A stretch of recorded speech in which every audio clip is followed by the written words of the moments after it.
Salut à tous et bienvenue aujourd'hui dans Carbone du FX pour un nouveau tutoriel sur Photoshop. Donc aujourd'hui on va s'attaquer à la combinaison de vos cartes de texture CSRAO ou BDM en fait, donc du coup pour combiner vos cartes ensemble et ainsi réduire vos ressources en fait et la taille de vos textures pour une meilleure optimisation et un meilleur calcul.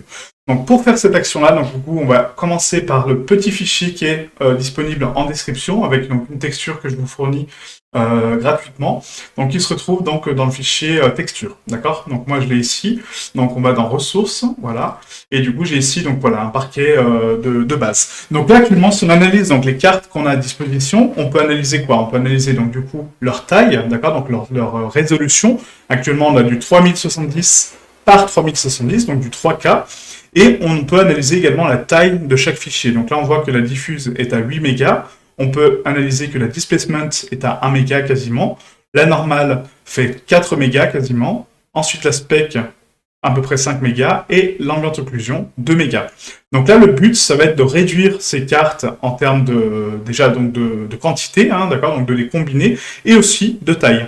Donc là, si on regarde un petit peu les cartes qui nous manquent, il nous manque donc la roughness et il nous manque la cavity, d'accord. Donc quand on crée une carte de CSRAO, on crée la cavity plus la spec plus la roughness et plus l'ambient occlusion. Un paramètre important à savoir aussi, c'est que quand vous allez dans les propriétés de votre fichier, du coup on peut analyser donc tous les paramètres que je vous ai dit, donc du coup la taille et aussi dans le détail la résolution, mais également la résolution horizontale et la résolution verticale. Ça c'est très important pour garder une cohérence, d'accord? On a également donc la profondeur de couleur en 24, et du coup, normalement le profil qui est par là, non, pas dans le cas du JPEG, mais normalement vous avez le profil également qui est affiché. Donc là, c'est pas le cas, mais de base il y a. Donc là, ce qu'on va faire, c'est déjà créer donc, les cartes manquantes, donc la cavity et la roughness. Donc on sait que là, c'est un parquet de sol, donc du coup, on peut déterminer que du coup, il a quand même une petite brillance. Donc on peut se référencer par rapport à la spec, et du coup, soit la prononcer, soit enlever donc, de la valeur pour augmenter sa rugosité ou l'enlever. Donc on va commencer par ça. Donc du coup, on va se retrouver sur Photoshop. On va ouvrir notre spécularité, d'accord? Donc ici, donc, je retourne sur mon dossier que je vous ai fourni, ou votre dossier texture, peu importe. Donc là, je vais aller dans la caverne du FX, tutoriel, texture CSRAO, et du coup, on va récupérer la spec. Voilà, comme ceci. Donc la spec, rappelez-vous que la rugosité, donc la roughness, donc les valeurs noires sont très brillantes, donc sont très peu rugueuses, donc du coup donnent beaucoup de brillance, et les valeurs blanches sont moins rugueuses, et du coup donnent moins de brillance. Donc là, si on regarde un petit peu cette carte de spec, elle m'a l'air pas mal pour la carte de rugosité, mais je peux la prononcer avec tout simplement un effet de niveau. Donc ici dans Image, on va dans Réglages, je vais paramétrer donc les niveaux, d'accord, donc les niveaux de ma texture, et là, je peux me rendre compte que du coup, je peux baisser les valeurs sombres pour augmenter donc la rugosité et du coup prononcer la brillance, ou augmenter les valeurs de blanc pour réduire la brillance et augmenter la rugosité de mon parquet. Donc moi, je vais laisser donc par défaut, et je vais prononcer un tout petit peu les noirs, voilà, comme ceci, pour augmenter un petit peu la brillance, et juste bouger le slider de centre, voilà, comme ceci, pour revenir sur une valeur un peu plus médiane, et du coup prononcer un petit peu les valeurs moyennes, voilà, comme ceci. OK? Donc là, on valide avec OK, et je vais la sauvegarder à part, cette texture, donc enregistrer sous, je vais la sauvegarder en JPEG, puisque du coup c'est le format de base, et je vais la renommer en HR, du coup, roughness. Comme ceci. Donc là, il me demande donc, la qualité donc, de mon profil, donc je vais mettre à 8, c'est largement suffisant, d'accord? Donc c'est voilà, une qualité élevée. On peut cliquer sur aperçu pour voir la taille de notre fichier. Donc là, on sait que notre texture fera à peu près 1 méga. Et du coup, on va passer en progressif optimisé avec 5 passages pour justement réduire un peu davantage la taille. D'accord? Donc là, on passe à 850 kilo-octets. On valide avec OK. Et là, je viens de créer ma carte de roughness. Maintenant, on va s'occuper de la cavity. Donc la cavity, c'est quoi? C'est l'ambient occlusion, mais de façon plus précise, d'accord? Beaucoup plus prononcée. Donc on récupère l'ambient occlusion, voilà. Et là, pareil, donc même méthode. On va ici donc dans édition, image, excusez-moi, réglage, niveau, et du coup on va baisser le slider de noir pour prononcer donc les valeurs noires, donc les augmenter, et on va augmenter les blancs également pour les tronquer. Voilà, et là j'ai ma cavity, donc voilà, c'est vraiment les zones noires, vous voyez, très prononcées, donc on peut les accentuer encore davantage, voilà, comme ceci. Hop, voilà, et là j'ai ma cavity. Donc la cavity, c'est vraiment les ombrages très précis, donc les ombrages de creux, qui vont rajouter vraiment pas mal de réalisme à vos textures et pas mal de relief. Ok? Voilà, donc je valide avec OK. Je fais la même méthode, donc je sauvegarde, enregistrer sous. Je prends ici donc le profil de mon image, donc là c'est en JPEG, et je vais renommer ça Cavity. Cavity. Voilà. Donc je valide avec enregistrer, encore une fois le profil donc en 8 mégas, enfin 8 qualités, donc 245 kilooctets, on voit qu'elle est vraiment très basse comme texture, et progressif optimisé avec 5 passages. On valide avec OK, et là j'ai ma Cavity. Donc maintenant, comment on fait pour combiner justement les textures? Donc rappelez-vous, quand je vous ai dit qu'on peut analyser donc du coup la cohérence des fichiers, hein, quand je vais dans propriétés, on peut regarder donc du coup sa taille et sa résolution, mais aussi la résolution horizontale et la résolution verticale. Donc ça c'est très important. Donc là on va créer un fichier, un nouveau fichier, hein, donc un fichier vierge, voilà. Donc sur Photoshop ça se présente comme ça. Et là on va taper donc la résolution exacte de mon fichier. Donc là, on se rappelle que c'est du 3076, il me semble. J'ai déjà oublié la valeur. Hop, on va retourner ici. Voilà. Donc c'est du 3070, excusez-moi. 3070, donc en termes de valeur. Donc on va taper 3070 par 3070. Et la résolution de mon fichier est en 72, elle n'est pas en 100. Donc je tape 72. Ensuite, en termes de mode de colorimétrique, je vais passer en mode couleur RVB, d'accord, en 8 bits. Au niveau du contenu de l'arrière-plan, je peux le laisser par défaut, hein, peu importe. Hein, donc là, c'est en personnalisé, donc je l'ai mis en gris, mais vous pouvez mettre n'importe quelle couleur. Et ensuite, en termes de profil de colorimétrie, ça c'est très important, il faut appliquer donc le profil sRGB, d'accord, donc celui-ci. Donc là, sRGB en profil, comme ceci. Ensuite, au niveau des formats de pixels, donc en pixels carrés, c'est très bien, et on crée notre nouveau document. Donc là, on se retrouve donc exactement avec la même résolution et la même qualité d'image qu'on a sur les autres textures. Et maintenant, pour les combiner, c'est très simple. En fait, sur la droite, vous avez ici donc, le panneau couches. Vous voyez, donc les couches de mes différents canaux. Donc on a le canal global, donc le RGB, donc le RVB en français, rouge, vert, bleu. Et du coup, il nous manque un canal, le canal alpha. Donc pour le créer, c'est très simple. On appuie sur le petit plus ici. Et là, on crée le canal alpha. Vous voyez, ça m'a créé un nouveau canal qui s'appelle alpha. Donc je coche toutes les valeurs. Et voilà ce que ça me donne, vous voyez, donc du coup ça me donne une texture un petit peu rose, un petit peu rougeâtre, donc c'est parfait, c'est vraiment ce qu'il nous faut.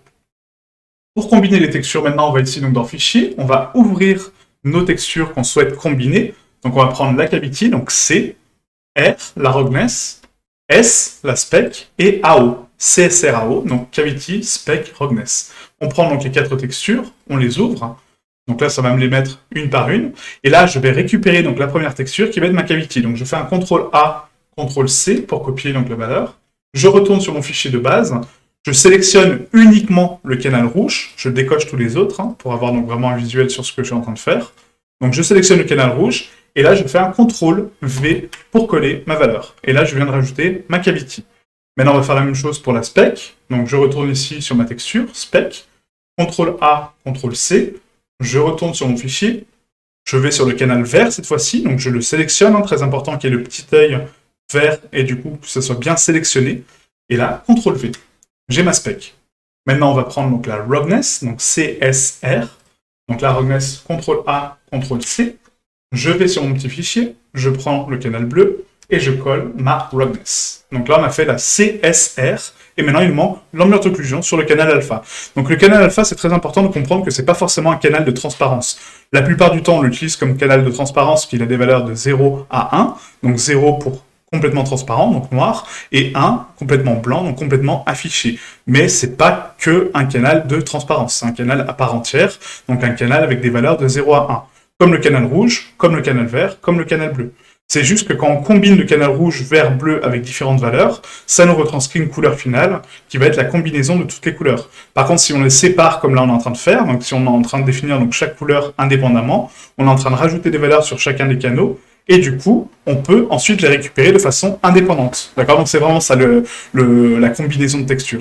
Et c'est comme ça que vous allez améliorer vos rendus et la vitesse de vos rendus et la qualité de vos assets, puisque du coup, ça va vous permettre de réduire considérablement la taille de vos fichiers et d'avoir une meilleure qualité d'optimisation. Okay, donc là, on va s'occuper donc du canal alpha, comme je l'ai dit. Donc on sélectionne le canal alpha, et là, la dernière texture, c'est l'ambient occlusion. Donc je prends mon AO, CTRL-A, CTRL-C, je retourne sur mon fichier de base, et je colle mon canal AO. Voilà. Et là, j'ai créé CSRAO.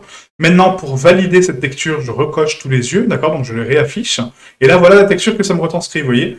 Donc une texture un petit peu rose, avec donc les valeurs de rouge, de vert, de bleu et d'alpha, qui du coup sont mon ambient occlusion. D'accord? Mais ce n'est pas de la transparence, encore une fois. Maintenant que j'ai ma texture validée, on retourne sur Calque. Donc là, j'ai mon image. On va dans Fichier, Enregistrer sous. Là, je retrouve donc mon dossier donc, de texture. Je sélectionne le bon format donc en JPEG ou PNG si c'est votre cas. Et là, je vais renommer ça donc, de la même façon que les autres, hein, sauf qu'au lieu de marquer diffuse, je vais marquer CSR AO, comme ceci. Et j'enregistre. Donc là, en termes de qualité, on va mettre à 8. Progressif optimisé, 5. Et vous voyez en fait la taille de mon fichier, 783 kilooctets. Alors que avant, si on analyse donc ma texture donc auparavant, donc là je vais essayer d'ouvrir donc mon petit dossier de texture, on avait donc la cavity qui était donc à 252 kilooctets, ok, la spec qui était à 5 mégas, la roughness qui était à 825 kilooctets, et l'ambient occlusion qui était à 2 mégas. Donc rien que là, en combinant donc, toutes ces textures, si on fait le calcul rapide, on a à peu près, voilà, 7 mégas. D'accord. Donc 7 mégas pour les 4 textures. Alors que là, on les a combinés et on se retrouve avec un fichier à 760 kilooctets et du coup avec 4 textures à l'intérieur. Vous voyez comme ça optimise en fait. Donc votre projet sera moins lourd, vos dossiers seront moins lourds et pourtant vous avez exactement les mêmes valeurs. Donc très important de faire ça. Ensuite, on va faire donc la deuxième, qui est la BDM. Donc la BDM, c'est quoi? C'est la Bump, Displacement et Metalness. Donc là, si je regarde les textures que j'ai à ma disposition, je n'ai que la Displacement, donc je n'ai pas de métallique ni de Bump. Donc là, ça ne sert pas à grand-chose de l'optimiser. Par contre, si vous avez une Bump, une Displacement et une métallique, c'est important de le faire, puisque du coup, vous allez encore une fois réduire votre taille du coup de texture. Ok. Donc la BDM, du coup, c'est le même processus, sauf qu'on enlève le canal alpha, d'accord? Donc vous n'avez pas besoin du canal alpha, parce qu'on n'a que 3 textures, donc B pour le rouge, D pour le vert, et M pour le bleu. Et vous faites exactement la même manipulation qu'on vient de faire, d'accord? Donc très important de respecter la résolution de vos textures, le profil de couleur de vos textures, et aussi la résolution globale, d'accord? Donc je répète, donc du coup, la résolution de votre texture, la résolution globale, et le profil de couleur. Okay, le profil donc sRGB, du coup, qui est très important. Voilà. Voilà, donc j'espère que du coup ça a été compris comme technique. Ensuite, donc du coup, pour les retranscrire soit sur Blender, soit sur Unreal. Donc pour Unreal, vous savez déjà le faire, hein, si vous avez suivi donc le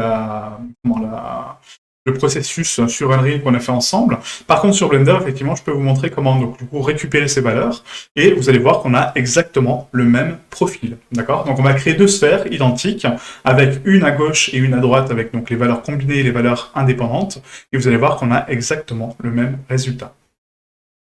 Donc là, on se retrouve sur Blender, donc du coup, Shift A Mesh, on va créer donc une sphère toute simple, que je vais subdiviser donc 4 fois pour augmenter donc un petit peu sa résolution. On va la dupliquer avec Shift D, G, X pour la déplacer sur l'axe X, et on va la décaler de 3 mètres, et on va se mettre en vue de face. Là, je vais passer dans Texturing, et on va créer donc un nouveau matériel pour la sphère de gauche, qui va être donc, là, ça va être mon matériel simple. Voilà. Matériel simple, on va mettre matériel simple. Je peux écrire, voilà, matériel simple. Et sur la droite, on va créer donc également un nouveau profil qui va être mon matériel combiné. Ok? Donc on a exactement la même sphère. Donc là, regardez ce qui se passe. Donc maintenant qu'on a notre matériel simple, on va faire appuyer sur le petit point, on va faire un Shift A, texture, texture image. Et du coup, on va commencer à créer notre réseau de cartes. Donc on va faire un CTRL T pour ramener donc, les coordonnées de texture. Et là, on va du coup connecter donc, les couleurs ensemble. Donc rappelez-vous, donc la diffuse se connecte donc à la color. La color, on va rajouter donc la cavity et l'ambient occlusion par-dessus. Donc Shift A, couleur mélanger RGB. Voilà. Donc là, ça va être une autre texture, du coup, texture image, qui va être donc ma cavity, qui va être accordée directement ici. On va le mettre en multiply, et on va booster ici à 100%. Ensuite, on doit rajouter donc l'ambient occlusion, donc Shift D pour dupliquer ce nœud. Là, on va combiner donc la couleur, la cavity et l'ambient occlusion. Donc on doit faire la même manip, couleur, mélanger RGB, et on prend le canal AO, hop, la texture AO, à 100%, et on la met en multiply pour rajouter uniquement les ombrages.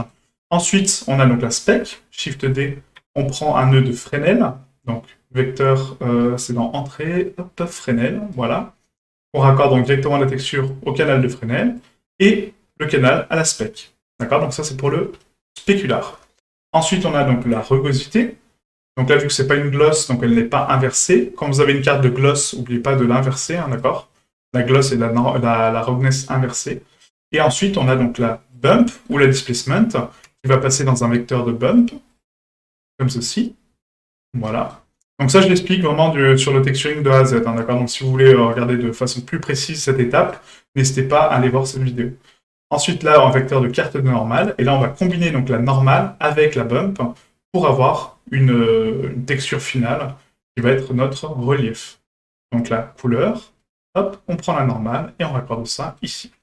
Voilà, donc là j'ai créé donc, ma combinaison de nœuds, donc il me manque plus de valeur hein, du coup. Donc j'ai bien récupéré ma diffuse, ma cavity qui est combinée avec ma diffuse, mon ambient occlusion qui est combinée avec ma diffuse et ma cavity, ma spec qui est raccordée avec un nœud de Fresnel pour donner donc l'effet de propagation autour de ma sphère, la roughness, la bump ou la displacement et la normale. Maintenant, on va raccorder donc les coordonnées de texture sur chacun des nœuds. Donc Alt, clic droit pour raccorder donc les nœuds de façon très simple grâce à la donne Node Wrangler, d'accord, qui est inclus dans Blender, hein, très important. Et là, on va ouvrir chacune des textures. Donc je clique sur ouvrir, et là je prends donc voilà ma diffuse. Donc là, j'ai ma première texture qui est importée. La deuxième, c'est la cavity, donc ouvrir texture cavity.